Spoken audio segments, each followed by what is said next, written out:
Hello, everyone. Welcome to another episode of Five on Friday. So we've got the full team in this week. We've got Kate and Costas. Give us a little wave, guys. Good to see you both. This week we've also got Rory Brown and Alex Harris. Rory, give us a quick intro to yourself, if that's all right, mate. Sure. Thanks for having me, Alex. I'm Rory. I'm the co-founder at Cluster, who are a community revenue analytics platform. I'm very excited to see Alex in action. Good man. Thanks for joining us, Rory. It's a pleasure to see you, mate. Alex Harris. So, mate, can you give us a quick intro on you? So, who you are, your job title, and the company you work for? Sure. Alex Harris. I'm a BDR at ThreatConnect, the very first in EMEA. So currently building out the BDR function in EMEA, which is really exciting. And ThreatConnect, we're a cybersecurity platform. And effectively, we help businesses automate some of the really simple, repeatable tasks, but also give them some context on threat intelligence to help them protect themselves against the ever-changing threat landscape that we currently face. Nice one. Cool, man. Well, look, thanks for joining us, Alex. So, look, is there a specific skill or area that you'd like to focus on right now on this episode?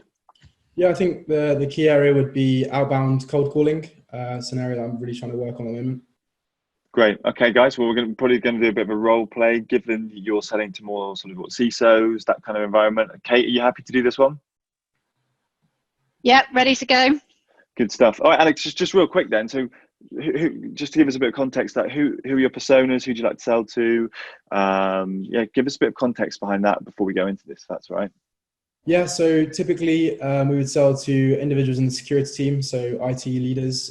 We can sell to threat intel analysts as well, but typically it's a CISO, someone with the overall sort of view of the security team and what's the business is exposed to, and essentially helping them reduce risk in the long run.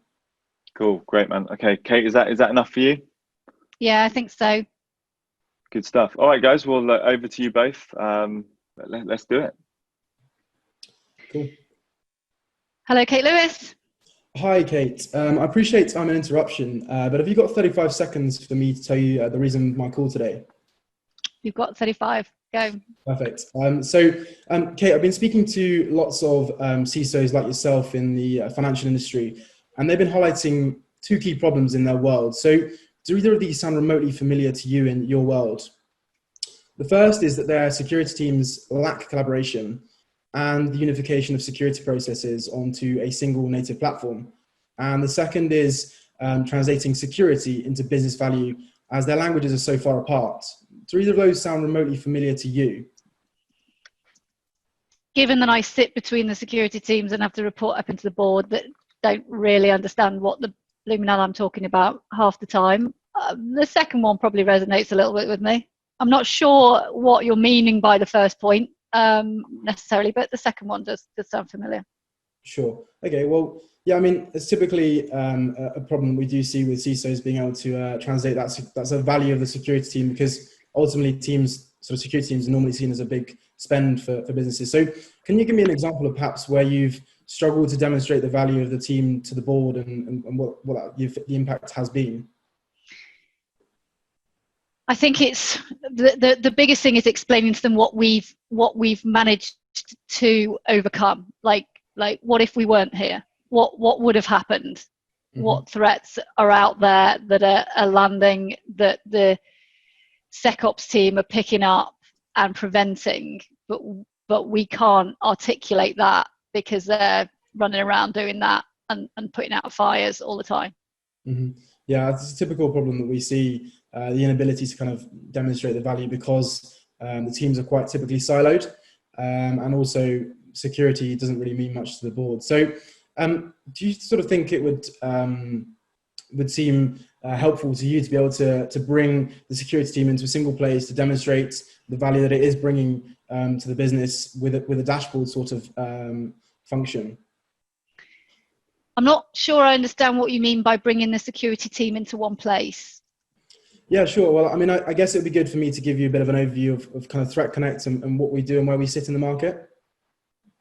Well, so, I mean, ThreatConnect is essentially a unique threat management platform. So when we say unique, we merge threat intelligence, security operations, and incident response all into a single native platform.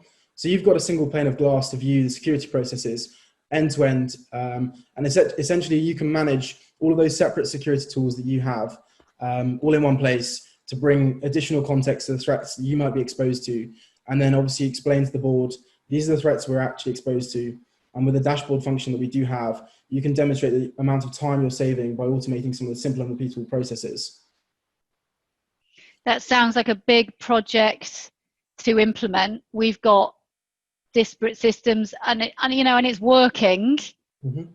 We are preventing those threats. It's just that we don't necessarily have all that in one place. But it sounds like a pretty big thing to try and implement, and right now we don't have the resources to do that kind of thing. Yeah, I understand. Which times are tough right now, and obviously resources are spread quite thin. So I guess a good thing would be to understand the biggest problem you're facing in the team right now, and perhaps what sort of solution might be able to help you alleviate some of those problems. Well, one of the biggest problems is recruiting new talent. That I would say that the biggest thing on my mind, but that's because most of the people there are running around, like I say, putting out fires. Even if there isn't a fire there, they're having to investigate everything. Mm-hmm. I'm not sure you can help me with that though. Yeah, so I mean, I think in terms of the investigating everything, what the threat intelligence side of our platform actually does, it helps you get better context and enrichment on the threat intelligence that you're receiving. And it also slashes false positives. So for example, we work with some of the major banks in the UK, and we saw a reduction in one of the major banks from 20 million indicators of compromise in a week down to just 13. So it means that the team are really concentrating on the meaningful threats and able to spend their time threat hunting on the really exciting stuff that they actually enjoy doing, and also increases employee retention, which is really important in a market in security where we actually lack really sort of strong talent and able to sort of retain that talent because they often don't get the chance to do the things they want to be doing because they're wasting their time on false positives. So that's kind of where we would help on that side of things. Okay, and going back to where we originally started this, which is translating this into business language. Mm-hmm. So how would you help with that? Yeah, so I mean, the biggest thing is that essentially our dashboard functionality demonstrates the time saved by analysts, essentially with the automation capabilities that our platform has. So instead of translating sort of the processes that you carry out on a day-to-day basis in a manual format, by automating some of those really simple and laborious tasks, we can demonstrate the time saved and the reduction in risk from a dashboard functionality. And it's really easy for the board to understand. Okay. So, all right, interesting. Does it sound fair to perhaps look at scheduling a follow-up conversation to understand some of the key use cases that you would look to sort of prove out by sort of investing in a platform like ours? Is it something you can send me some information on and then I can follow up with you? Of course, I could send some information, but I think that the real value in our platform is when sort of perhaps some of your threat intel analysts or the security operations team will be able to sort of really understand the platform and the value that it could bring to them. Because obviously as a CISO, you don't perhaps encounter those false positives and the sort of really manual and laborious tasks, but perhaps the individuals within the team would understand the value a little better and be able to sort of echo the value that it might bring to you as a broader security team. Okay, so it wouldn't be me that would probably look at the detail of this. What I'd like you to do is probably reach out to a couple of people in my SecOps team and take them through the platform, and then they can report back to me. Sure, absolutely. I'd be more than happy to run the platform through with those guys. Out of interest, who should I be speaking to from the team? Bob and Phil, they're brilliant in the team. I'll if you send me an email, I'll forward it on to them and CC you in. Fantastic. Well, Kate, just to double check your email address here, which is kate.lewis@security.com. And the number I've got, just in case we should encounter any sort of email problems, is 07760 888 545. Are those the right contact details for you? Yes. Perfect. Well, I'll send you an email and look forward to hearing from you soon. Brilliant. Thank you. Thanks, Kate. Bye-bye. Nicely done. Great job, Alex. How'd you find that? Yeah, tough. Tough? I haven't done a whole lot of outbounds. I'll be honest. I've only been in the role 7 weeks and we get a lot of inbounds. So we're making a slow transition into outbound as myself and the other BDR who only joined last week, are slowly cementing some of the basic processes that weren't in place, and we start to transition into outbound. So yeah, it's a tricky call, but yeah, thanks for. Good stuff. I think you did a really good job. Rory, I'd love to throw it over your way first, if that's okay, mate. And I'm sure you've got some pointers you can give to Alex. Oh, I think you might be on mute, Rory. Can you hear me? Yeah, that's good, man. Good job, firstly, Alex. Not easy to put yourself out there like that. So a massive respect goes out to you. Certainly did nothing like that in my day. So first things first, I think there's a decent structure to the call.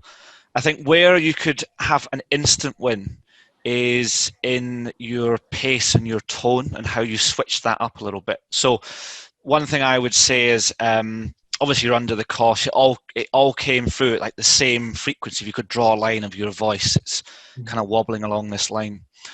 And so one of the quick wins I think you could have is super engaging opening, right? And then when you come into the challenges, just drop it right down, slow down. Imagine imaginary commas in those first two challenges.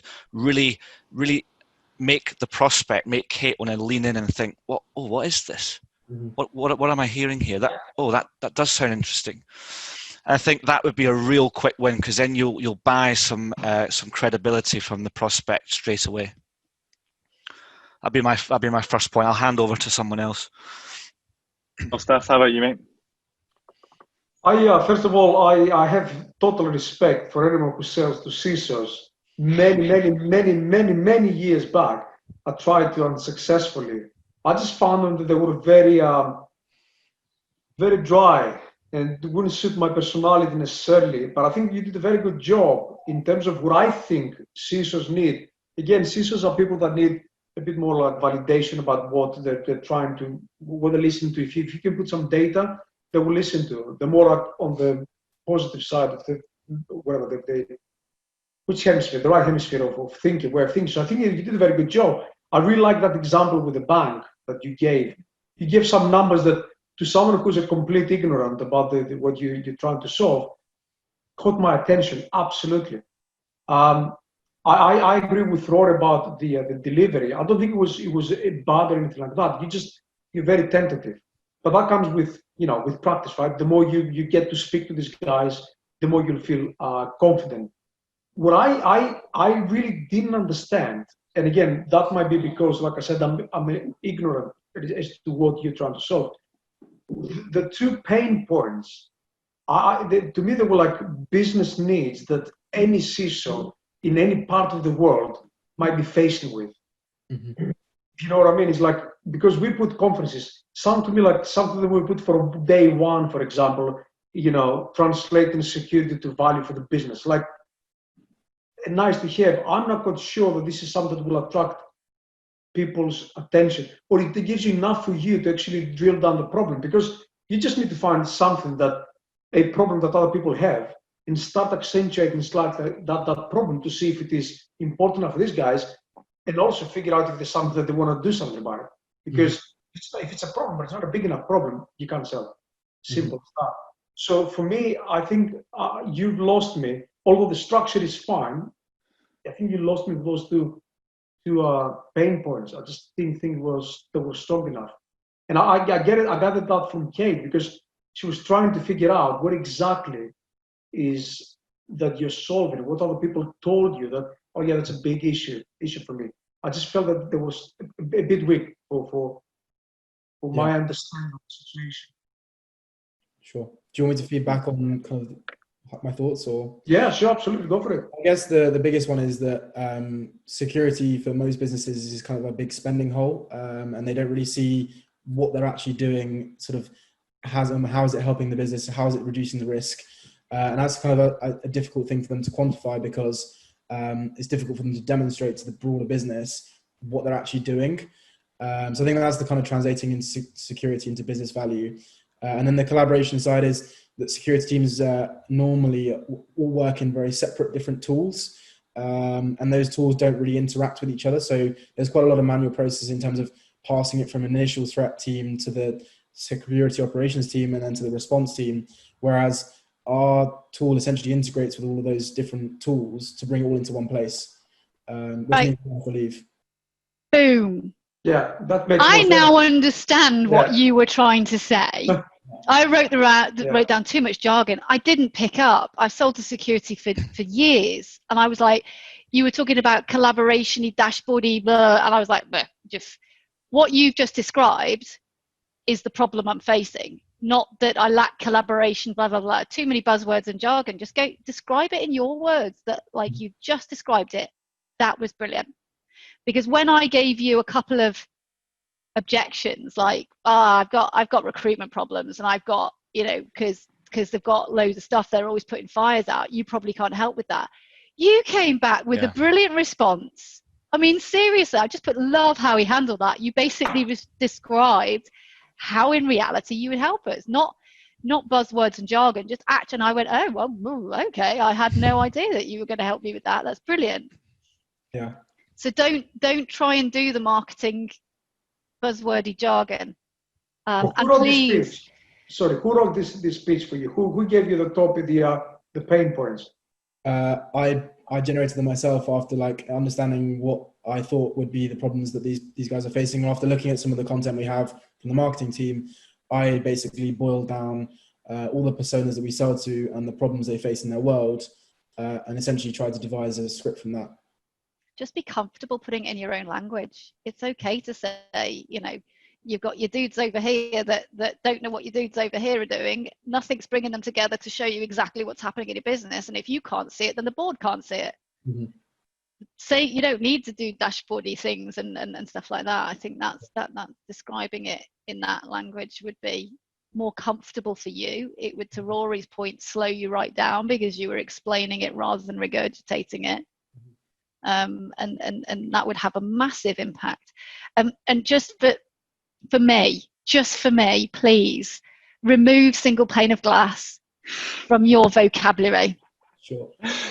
It is the most hated thing from CISO. Every single, and I include my previous companies, will phone up and say, we can give you a single pane of glass. And it's just, I'll switch off if you start saying that. So just eradicate that from your... I put that in my notes. It's like Kate hates single pane of glass, and I just thought that would be brought up by you, Kate. But Alex, for my end, look, I think there was a lot I really liked. By the way, I really like this. A lot of people I see doing this a lot more. Like, can I have 27 seconds or 35 seconds of your time? There's something about that seems to work right now. Whether it'll work in 2 years' time, I'm not sure. But I think that's a really good opener. I'd stick with that. I really liked one thing that you did, which I don't hear enough, which is the permission to pitch. It's like you almost ask for that rather than I'm just going to pitch you. It's like, can I tell you what we do? And then that opens that trust a lot more. I think you should really continue to do that too. I think the bit that I would have loved to have seen, because you're now in a situation where you've got a CISO who's kind of palmed you off to her two colleagues, right? Derek and Phil, or I can't remember the names, whoever it was. Bob. Come on, Bob and Derek. So the problem is you don't have Bob or Derek's email addresses, right? And even if you did have them in a Cognism or a Lead IQ or something, you're then going to have to recode them. So I'd always handle that objection with, you know, be prescriptive. Traditionally, when I hear that from people in your position, your team members would just think that I'm coming at them out with the blue. Like, do you mind if I get their email addresses and include you in an email, just with a summary of what we've just discussed, just so they've got a bit of context and they'll know that you want me to talk to them. That changes the game massively, right? Because otherwise you're just going to have to re-cold outbound them. And so when you get a summary of the discussion, you get their permission to do that, then you're now in a situation where actually that demo is probably going to happen. Whereas without it, it might not happen at all. Does that make sense? Yeah, absolutely. But mate, I think all in all, man, you did a really good job. How long have you say you've been doing this for? 7 weeks. 7 weeks. Awesome, man. You've obviously learned a ton. Had you done any like cold calling or anything like that before? So I worked in recruitment for a placement year, but I didn't do any cold calling to clients. It was just calling candidates. So I mean, it's very different. Okay. But yeah, I think that you really good opener, 35 seconds like that. Ask that permission to pitch. I like how you've taken the framework of like, these are the two problems. I think obviously what we need to do is put them in your own words, as Kate said, right? Just talk how you talk. Just like when you write emails, write how you write. The single pane of glass thing, I've heard it too many times. I think it is that sort of buzzword that we like to use. But I think you did a really good job, by the way, mate. You've got a couple of things to tweak here, but you're flying ahead of where I kind of expect you to be at sort of the stage you are in your career. So I think really good job, man. Thank you very much. Look, I think we were going to review an email of yours, but I'm not sure if we've got enough time to really go through it and kind of delve into the detail. And do you guys agree? Yeah. Yeah. So, Alex, how did you feel that session went? Did you get what you need from it? Yeah, absolutely. I think I've got some real good takeaways there to kind of focus in on, and the marketing jargon is something that I've been working on, but I think speaking in my own words is going to be so much more powerful and resonate with people much more. So I think that's a really key one I'm taking away. I think it will help you with your confidence, because speaking your own language, you'll get more fluent. And what people don't realize is that you can't force a conversation. You need to find a flow, right? So when you speak your own language and you communicate in whether people will understand, then you can just find that flow. And this is what I think you like in terms of your confidence. There's a structure there. You build it yourself. You just get those words that resonate with you. They will resonate with other people, and then you'll find that flow, which means that when you pick up the phone, you'll be like ready for, it's not battle, but you'll be much yeah. prepared. Listen, Alex, listen back to this after when we release it and watch it again. And just compare the difference between those two problems that you articulated at the beginning and you applied the sort of jargon to the way that you then explained it when you were addressing my recruitment and firefighting problem. And that's the difference. Just apply the same comfortable language to that first articulation of the problem, and you will see a marked difference. Yeah, absolutely. I felt it when I was explaining it. I think I could notice in my voice that I was explaining it much more clearly. Yeah. Not to do with the nerves, but yeah. Yeah. I think also, look, you mentioned you've got a colleague who's recently started a week ago. Was that right? Yeah, last week. Role play, man. Just role play. I know what it feels like. This time last year in my company, there were two of us, right? And we role played. We sat down and role played all the time. And it just gives you that confidence, because you never know when someone's going to pick up. And you've always got to be ready for that. So think of it as training sessions. It can feel a bit awkward at first. We're all working in a remote environment, but do it. It works absolute wonders. Rory, anything you want to add, man? You guys have covered it really well. I think the other thing I picked up was there's a real nice moment, a touch of empathy in there. You kind of brought subtly what's obviously going on with everyone right now into the conversation. And there were other moments where I think you could have you could also, one of the things I think it's really important is if someone's sharing something that they're struggling with right now. So when Kate was articulating a part of the business she was struggling with, just take a moment to show that you've like genuinely absorbed that and you care about that thing she's going through, and make her feel like you've heard and cared for that issue. And then, you know, the way you handled that objection was beautiful. I think the counter argument that you came up with was, I was convinced myself. So yeah, I think the empathy was nice, and you can use that more because that came across really naturally, and you'll get people to buy into you in a very strong way there. I think empathy is something that I'm working on. It's hard to be sort of empathetic, but not too empathetic, and kind of the right balance is what I'm trying to strike at the moment. Yeah, love it. Cool. All right, guys. Look, we're up for time for today. Before we go, Rory, I believe you've got someone you want to nominate to come on 5 on Friday in the future. Yes, I would like to nominate Coral Armstrong, who is at Outreach. Okay, Coral. Hopefully she'll step up to the plate. Alex, you've set the bar really high today, mate. Thanks for joining us. Yeah. And look, for everyone watching, this has been another episode of 5 on Friday. We'll catch you all soon. Rory, Kate, Alex, Costas, it's been a pleasure. See you all soon. Thanks. Thank you.